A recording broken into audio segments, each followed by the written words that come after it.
memória, né, que a gente já falou aí, mas também na ideia da tradição de Israel.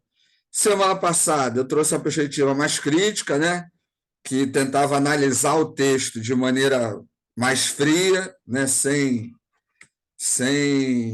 sem um viés, né, digamos assim, prático, né, era mais de análise do texto. Hoje eu vou trazer já uma perspectiva mais amena, uma perspectiva onde, a partir, né, da exploração do texto, possa se tentar determinadas aplicações. Até dentro do que a gente havia conversado semana passada, né? Alguns falam assim: dá para falar sobre motivação, dá para falar sobre liderança. Aí eu falei: depende da perspectiva. Na perspectiva que trabalhamos semana passada, não dava, porque não era o objetivo daquela forma de leitura, daquela forma de abordagem. Nessa que eu vou apresentar hoje, já é possível falar dessas temáticas, né?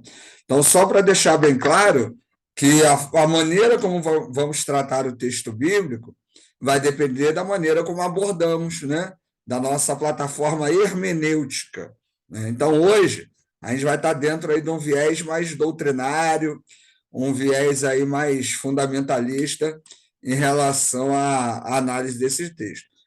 A ideia é mostrar para você que é possível, né, a partir de todas essas abordagens, a gente tratar esses temas, esses textos que a gente tem trabalhado aí. Aí hoje a gente vai finalizar Neemias e Esdras com essa abordagem aí um pouco mais conservadora, tá certo? Eu vou lendo aqui os slides, qualquer dúvida, qualquer questão aí, vocês vão falando aí. Tá dando para ver aí, né? Tá todo mundo vendo? Vamos lá, deixa eu só ver se tem mais alguém aqui na Boa noite. sala. Opa! Deixa eu desabilitar aqui a sala de espera, porque quem for entrando já vai direto.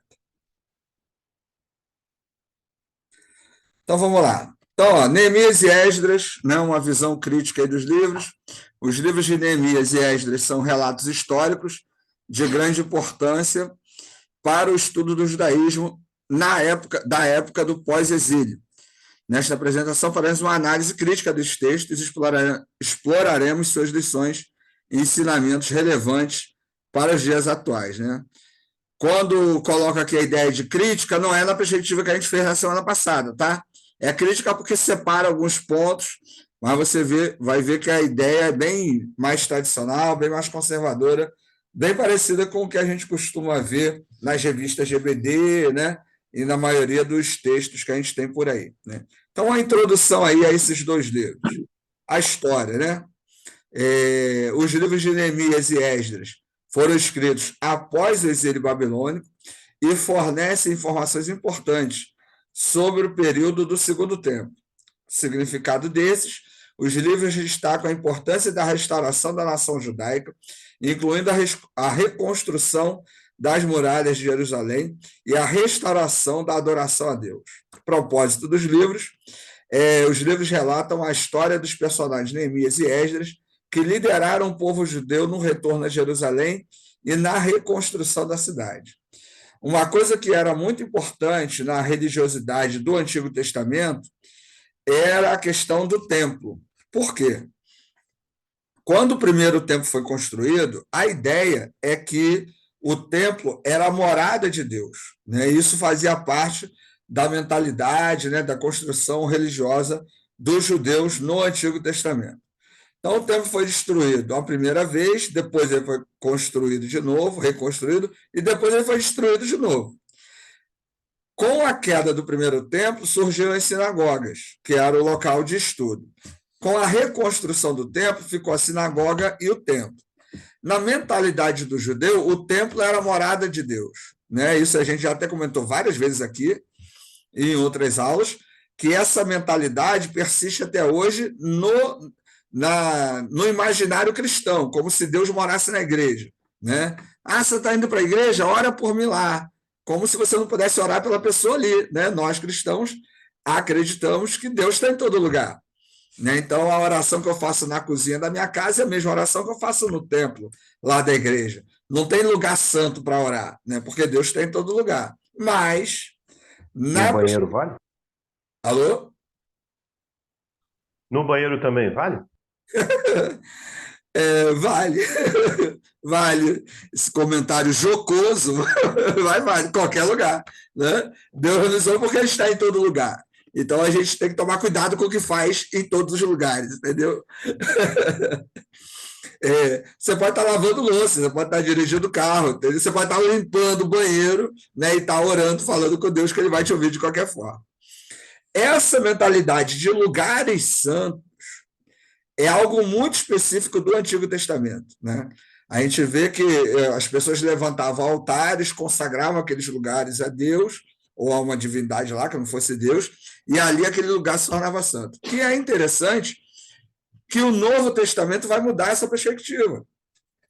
Texto de João 4, quando Jesus está lá com a mulher samaritana, ele vai falar: o que importa é que os verdadeiros adoradores o adorem em espírito e em verdade. Ou seja, a adoração tem que ser interior e sincera, não importa o local. Né? Porque a mulher pergunta: é aqui neste monte ou é em Jerusalém que devemos adorar? Porque para o samaritano era no Monte Horebe, né? Para o judeu era lá em Jerusalém. E dependendo do local, né? Deus ouvia ou não. E Deus vai dizer: não importa o local, contanto que você busca a Deus de sinceridade de coração. Então, né? Qualquer lugar. Essa mentalidade, lamentavelmente, está presente até hoje. E naquele ambiente, naquela época, era muito mais forte. Tanto que a ideia de orar virado para o templo, né, era algo que foi instituído aí, né, no início da construção. Então, a reconstrução de Israel, ela tinha um apelo não apenas político, mas religioso. A reconstrução das muralhas e do templo, né, era uma questão de estar construindo a casa do próprio Deus. Então, isso era algo que, para a identidade desse povo, era muito importante e, com certeza, foi importante, né, e fundamentou, né, toda a sua caminhada, todo o seu ideário aí religioso, certo? Então, vamos lá. Contexto histórico-cultural, né? Algumas ideias aí sobre esse período. Período pós-exílico, né? Os livros de Neemias e Esdras são importantes registros históricos do período do Segundo Templo, após a retomada, o retorno da Babilônia. Entenda que nessa perspectiva mais tradicional, né, mais comum, esses livros são vistos como históricos, né? Crônicas, que a gente já trabalhou, né? Josué até, são vistos, esses livros, como relatos de eventos que realmente aconteceram e aconteceram daquela forma. Na abordagem que a gente viu na semana passada, a gente estudou que não, né? Que eles são históricos na ideia de que contam uma história, mas não que relatam eventos históricos que podem ser comprovados. Nessa abordagem hoje aqui, a perspectiva já é diferente, né? Já é possível, né, entender esses relatos como evidências históricas, ainda que você não tenha evidências arqueológicas que comprovem a veracidade dos eventos narrados ali. Mas para essa abordagem, isso não importa. Outra grande questão, né? Ciro, o Grande, é mencionado nos livros de Neemias e Esdras como o rei que permitiu o retorno dos judeus a Jerusalém. Caso a Torá, né, os livros destacam a importância da Torá para a religião judaica. E a leitura pública da Torá é celebrada em uma das principais passagens do livro de Neemias. A Torá, né, gente, é um nome hebraico aí para lei. Esse termo, essa ideia é muito presente. Você vai ver ao longo de todo o Antigo Testamento o apelo às Escrituras. Até numa outra matéria aí de Antigo Testamento, que a gente trabalhou semana passada, nós falamos lá sobre Salmo 1. E Salmo 1 vai dizer: bem-aventurado o homem que medita na sua lei de dia e de noite, que medita na Torá, que medita nas Escrituras. Então, a ideia, né, de ter a lei, a Torá, né, as escrituras, dos livros proféticos para trás, quando você fala de escrituras, você está falando da Torá. Do Novo Testamento para trás, quando está falando de Escritura, você está falando do Antigo Testamento, né? Porque o Antigo Testamento foi construído, né? Foi sendo montado aí ao longo do tempo. Ele só foi realmente fechado depois de 90. Né? Um conceito mais tradicional, mais conservador, diz que só no Concílio de Jâmina, depois de 90, que os judeus fecharam o que era o Antigo Testamento, o que é o Antigo Testamento hoje, para a gente. Então, olha só, o Apocalipse de João foi escrito aproximadamente em 90 depois de Cristo. Então, até o final do primeiro século, praticamente, o Antigo Testamento ainda não estava fechado. Então, imagina, né, a importância, o valor de você criar uma estrutura teológica, né, uma estrutura pedagógica, para poder, né, juntar essas ideias, esses conceitos. A Bíblia, como nós a conhecemos, né, a Bíblia cristã, só foi fechada no final do quarto século. Então, olha só quanta coisa, né? 4 séculos depois que Jesus nasceu, né, pelo calendário comum aí, é que o texto bíblico vai ser fechado. A própria história do Antigo Testamento, os próprios textos do Novo Testamento, só começaram a ser escritos 50 anos depois que Jesus morreu. Né? Desculpa, 20, 30 anos depois que Jesus morreu, né? Cerca aí de 50, 60 depois de Cristo. Então, quer dizer, uma distância grande, né, entre o evento, entre o fato e o texto que foi sendo construído. Então, em relação ao Antigo Testamento e a esses livros, essa é a informação que é pertinente, né, para que a gente possa entender por que há algumas questões que destoam às vezes, né? Por causa dessa distância entre o fato e o momento que ele é escrito. Nas perspectivas mais conservadoras, isso é irrelevante, porque vale o que está escrito, o texto é a palavra de Deus, né? E se é a palavra de Deus, o que está escrito vale, e a minha interpretação também é inspirada e tal, e aí acaba esses conceitos mais conservadores deixando essa ideia de lado, tá certo? Perguntas, dúvidas, alguma questão aí? Tá dando para entender aí? Tranquilo?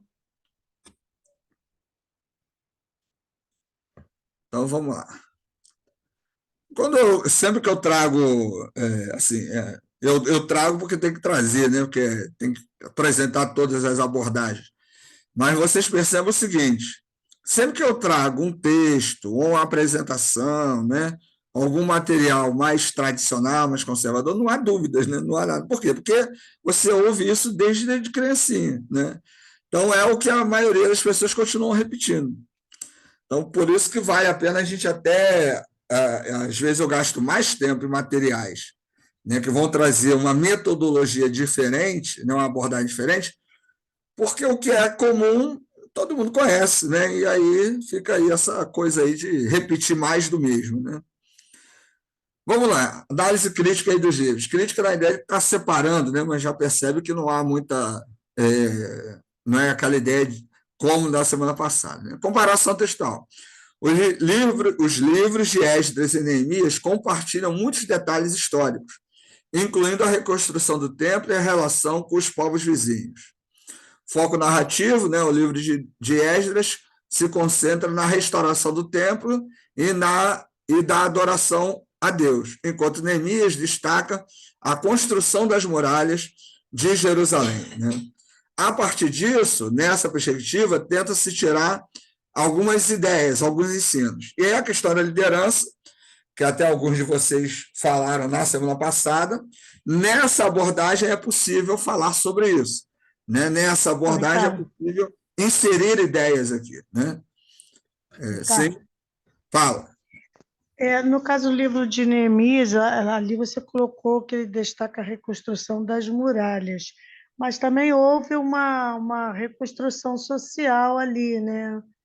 Então, na abordagem que a gente está trabalhando aqui, essa questão social, né, essa perspectiva, né, esse olhar, né, a partir de outras ciências, ela não tem, ela vai só. É aquela coisa bem básica ali. né? Ó, é o templo, né? Tá. É, é o, é o é a coisa assim, né? É o muro, né? O muro é o muro, né? O templo é o templo. A ideia seria essa, nesse tipo de leitura. Mas é possível fazer, né? Através do livro de leitura de Neemias, e também do de Esdras, né? Essa leitura de uma construção da identidade, né? Da construção. Isso, da identidade, essa Isso. construção social política. Mas não é a crítica textual, né, pelo texto, porque ali parece que ele faz ali uma reorganização social, ali tinha alguns problemas ali que estavam Sim, sim. acontecendo. Então, mas aí é possível você fazer essa leitura também, certo? Mas aí eu teria um outro tipo de abordagem, né? Aí seria um outro esquema de leitura do texto. Mas é possível? É possível, com certeza. Até porque esse é um tema que está muito presente no processo de construção de identidade do povo, né? Por isso que o livro de Esdras e Neemias foram preservados no cânon do Antigo Testamento, porque eles ajudaram nessa construção social. Então, é possível? É possível, né? Reconstrução da identidade, né? Isso, é isso aí. Mas o foco principal do livro realmente fica na questão do material, né? É um foco muito forte nessa questão do material. Mas isso é possível também trabalhar, entendeu?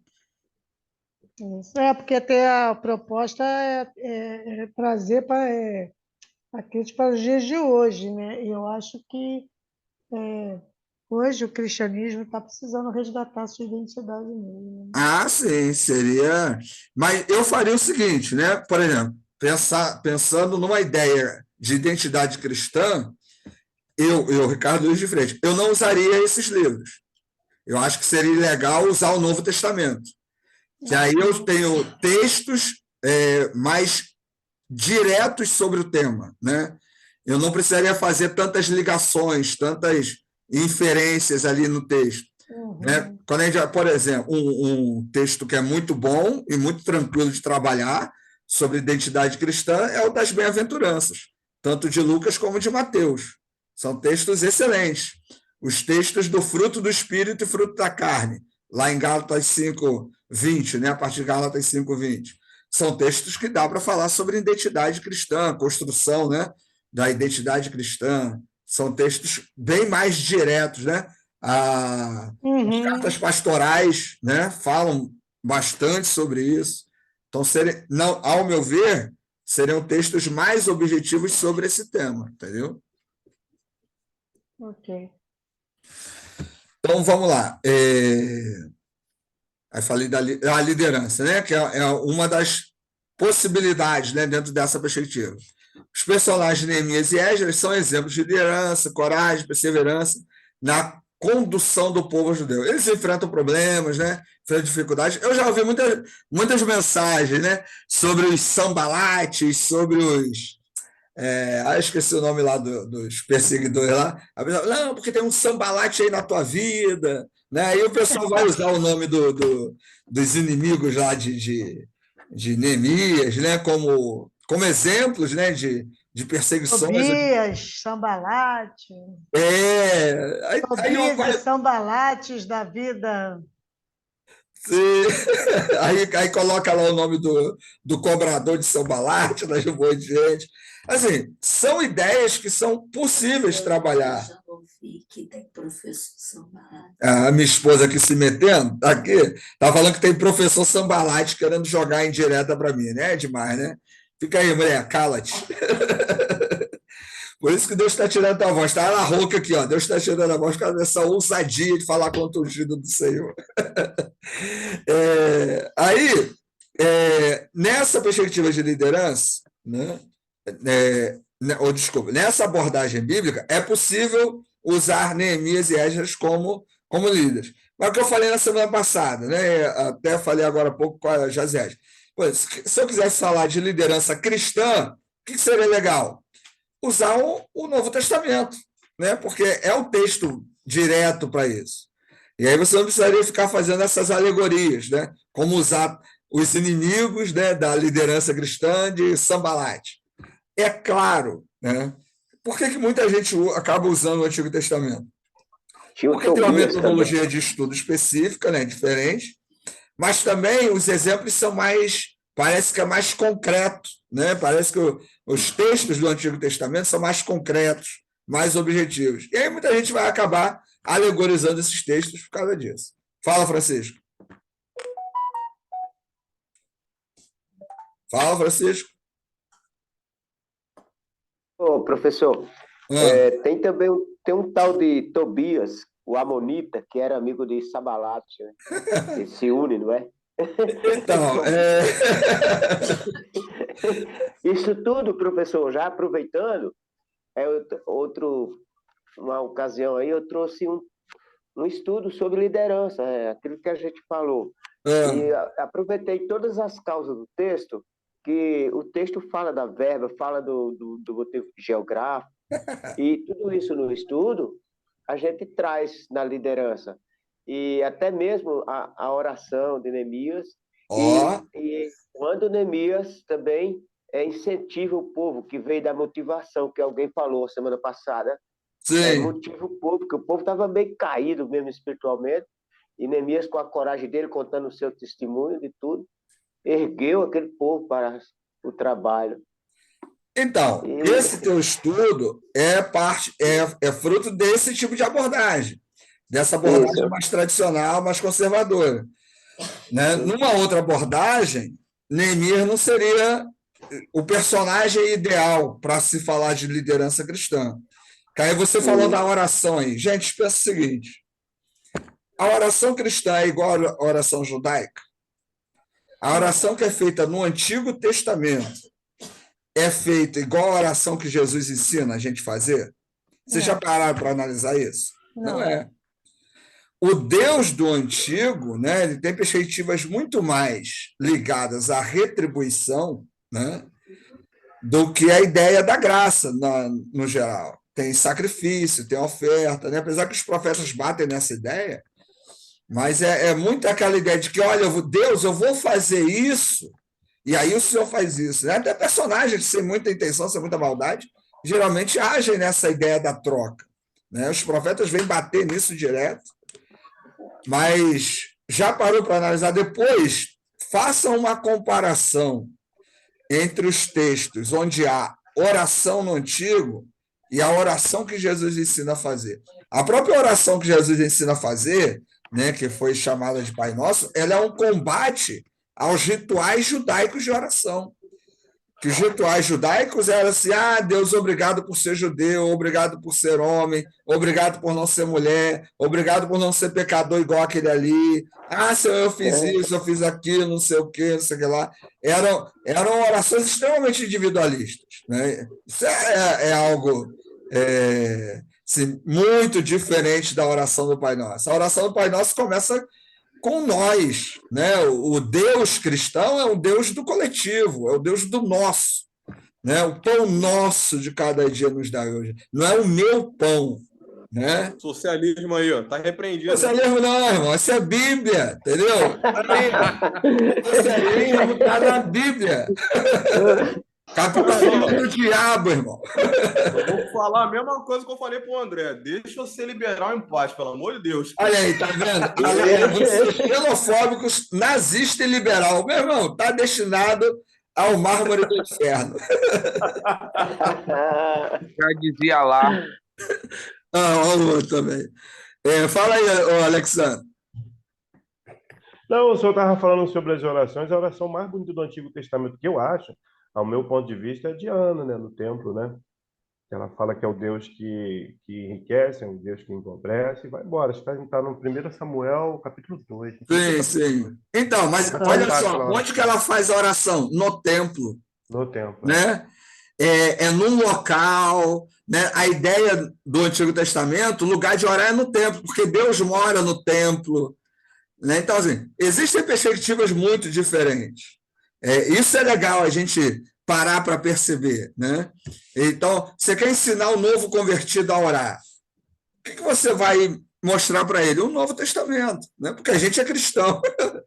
Então, a ideia o legal é saber fazer essas diferenciações que nos ajudam, né? Até estabelecer conteúdo, né? Fazer as diferenças, trabalhar o que realmente o texto está querendo dizer, é legal. Mas é possível fazer essas abordagens, né? É possível, a gente está vendo aí. Sim, quem quer falar? Fala. Mas, assim, é aquilo que você falou. E senão a gente nunca vai assim, usar o Antigo Testamento. Eu acho que essa questão alegórica ela é interessante, até porque tá se repetindo muito hoje. Parece que hoje a igreja cristã está buscando muito no Antigo Testamento essas coisas. É claro que é fruto dessas má interpretação, dessas pregações equivocadas, mas, assim, eu vejo que muita coisa a gente pode tirar do Antigo Testamento justamente para não fazê-las, usá-las, né? Porque está ali registrado. Por exemplo, eu gosto muito do texto de Neemias, lá da construção, a forma, a metodologia que ele usa para a construção do templo. E ali, quando a gente para estudar, né, você vê que ele coloca cada família para construir em frente à sua casa. Então, ali tem assim, alguns ensinamentos interessantes que a gente pode extrair.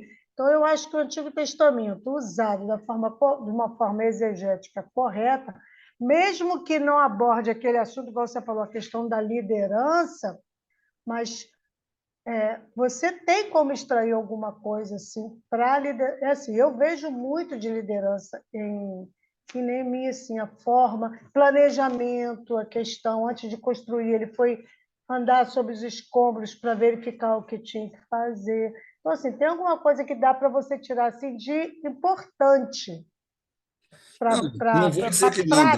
para a prática, Sim. não para a questão espiritual, mas para a prática mesmo. Porque a Então, vida cristã é prática, é espiritual, mas é prática também, né? sim.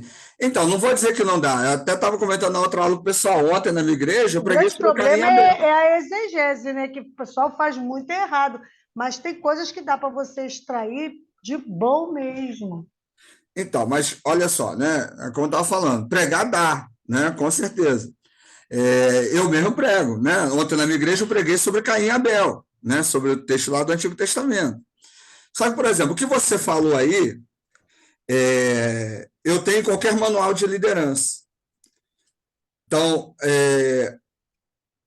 as características de um bom líder, necessariamente eu não preciso da Bíblia, né? Para as características de um bom líder. Eu posso pegar um manual de liderança e eu tenho isso. Agora, as características de um líder cristão, isso eu tenho onde? Eu vou ter no Novo Testamento. Eu quero ver como os processos de construção do templo. Beleza, tem lá as etapas e tal. Neemias foi um bom líder, administrador daquele processo. Esdras foi um bom, né, instrutor, foi um bom professor? Foi. O que eu posso tirar disso aqui para a minha realidade? É possível fazer isso? É. Agora, e essa história de Neemias e Esdras é um manual que, se eu seguir à risca, eu vou ter sucesso em tudo quanto é lugar? Aí é algo que a gente tem que pensar e avaliar. Agora, com certeza, eu posso trabalhar o Antigo Testamento fazendo isso que você falou, né? Vou ali, estudo, leio, trabalho. O que eu posso tirar disso? Eu posso tirar disso. Eu posso tirar isso, beleza. Isso aqui já é um outro contexto, é uma outra realidade. Agora, lembrando, isso tudo vai depender muito de cada abordagem, né? Essa forma que você falou, Jazete, nessa leitura que a gente está fazendo hoje, mais doutrinária, né, mais conservadora, ela não vai fazer separação, ela vai pegar o texto como um todo, né? A perspectiva de que a Bíblia é a palavra de Deus, então tudo ali vai ser aproveitado, inclusive tudo ali é para o cristão hoje. Então, isso depende muito da abordagem. Inclusive, a orientação não é nem no sentido assim para a igreja. Ela, assim, não digo assim um manual de liderança, de trabalho de equipe, mas ali tem trabalho em equipe, ali tinha os príncipes que não quiseram ajudar, tinha Perseguição. várias profissões, várias classes sociais que se juntaram para fazer. Tinha a questão estratégica que eles construíam, mas ficavam com as espadas, a questão. Então, assim, eu estou te falando isso porque isso serve até para a vida secular. Quando eu fiz administração, eu achei tão interessante que eu nunca tinha visto isso. No livro de administração, vem dando como exemplo o sogro de Moisés, quando orientou ele a fazer aquela delegação de poderes. Eu achei tão interessante. O escritor citou a Bíblia na questão da administração, a questão da delegação de tarefas. Então, É nisso que eu estou te falando. Entendi. Não é só para a igreja, não. Serve Sim. até o mundo secular, tira lições da Bíblia, se for bem usado. E foi uma coisa interessante, porque Moisés estava todo atarefado ali. O sogro chegou de fora, viu aquilo, opa, isso não é bom. Faz essa divisão. Quer dizer, aí foi aonde que eles trabalharam, eu não lembro bem, eu acho que era planejamento mesmo, delegação de tarefa, alguma coisa assim. Esse exemplo lá de Moisés é um exemplo dado. A maioria dos cursos de liderança que você faz, né, em igreja, fora, sempre fala sobre a importância de saber delegar, né, saber dividir as tarefas. Mas, assim, eu não estou dizendo que não é possível, mas isso é dentro de uma determinada abordagem. É uma questão até de mostrar a relevância do conteúdo bíblico, né? O pessoal tira tanta abobrinha de dentro da Bíblia, coisa que não tem, e esquece das coisas relevantes que a Bíblia pode dar. Porque em vez de usar coisa boa, tem né? solução para tudo. Toda a Bíblia tem resposta, é só procurar direitinho, né? Jesus ensina lá o planejamento financeiro, sentar e calcular a obra antes. Essa só fala assim, tudo a Bíblia tem resposta, é uma abordagem de leitura. Porque dependendo da abordagem, nem para tudo, entendeu? É esse cuidado que eu gostaria que a gente tivesse. Essa tua fala, ela está dentro de uma perspectiva de leitura do texto bíblico, certo? Ela não está errada e nem certa, ela é uma abordagem de leitura do texto bíblico. Então, é possível usar o livro de Neemias dentro dessa abordagem? É possível, né? Dá para fazer, dá tanto para fazer que a maioria das pessoas usam isso até hoje, né? Até, inclusive, entender que no texto bíblico, eu consigo responder às questões, né, da humanidade. Então, é possível ler? É possível, mas eu vou ter outras abordagens e que isso não é possível. No nosso ponto de vista, como estudante de teologia, a gente tem que entender que sempre que alguém faz um discurso sobre um texto bíblico, essa pessoa está partindo de um ponto de vista. Então, a minha ideia aqui é tentar trazer para vocês a visão de que existem vários pontos de vista, e não um ponto de vista, né? A gente poderia trabalhar um ponto só, né? Eu pegava essas visões mais tradicionais, mais conservadoras, e vamos estudar o livro a partir dessa perspectiva. Mas eu acho que é mais interessante a gente saber que pode diferenciar. Por isso que semana passada eu trouxe uma perspectiva mais fria, mais crua. Hoje, essa perspectiva, né, numa linha mais doutrinária, e aí, a partir disso, a gente tentando ver essas diferenças. Né? O que eu quero, o que eu não quero, o que eu gostei, o que eu não gostei, né? O que eu prefiro trabalhar ou não. Né? A ideia seria essa. Mas tudo isso que você falou é uma possibilidade? É uma possibilidade. Ricardo, você faria? Eu não, mas é uma possibilidade, entendeu? Sim, é uma possibilidade dentro da minha perspectiva. Sim, é mais isso aí. da crítica textual, gramatical, a ver o contexto. Eu sou dentro dessa linha. Histórico-crítico não é a minha linha. Não, então. É legal, Jazete, assim, a gente ter essa consciência. Até porque, por exemplo, amanhã você vai discutir não, né? Mas vai conversar com uma pessoa de uma outra abordagem. Aí você vai falar, não, olha, eu creio dessa forma, ponto, acabou. Minha linha é essa, ponto, acabou. Né? E aí a gente perde menos tempo, né? Às vezes, em algumas discussões, até dentro da igreja. Né? Que aí você está dando uma aula. Da arqueologia, até uso algumas ciências, arqueologia, que comprove a minha perspectiva. Aí eu uso. Porque tem arqueologia de todas as perspectivas.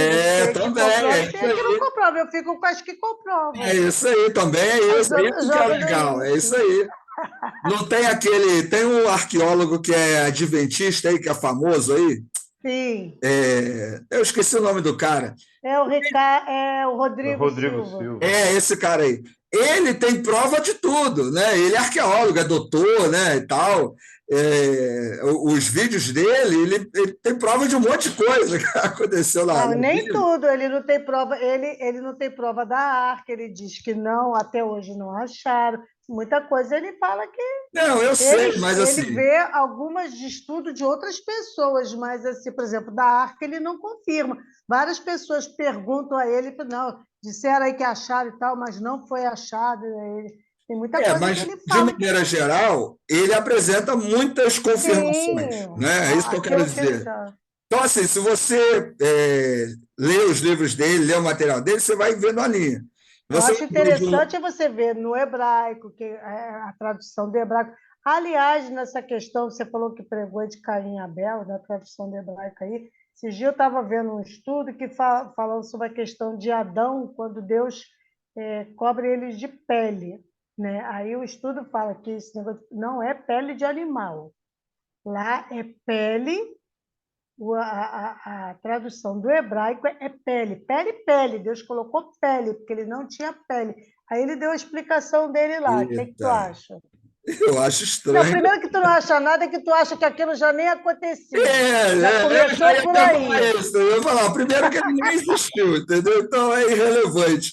Agora, essa de que a pele é a pele, né? A pele, essa eu nunca ouvi, não. É realmente. Nunca, não. Eu vou te mandar o vídeo para tu dar uma analisada e essa falar. realmente que tu acha. Porque se teve carne se viva. existisse o Éden, não, entendo. Não, eu achei interessante a exegese da palavra, que lá não fala pele de animal, é pele. Ele deu uma explicação assim que eu achei até interessante, mas eu sou bem leiga, eu sou leiga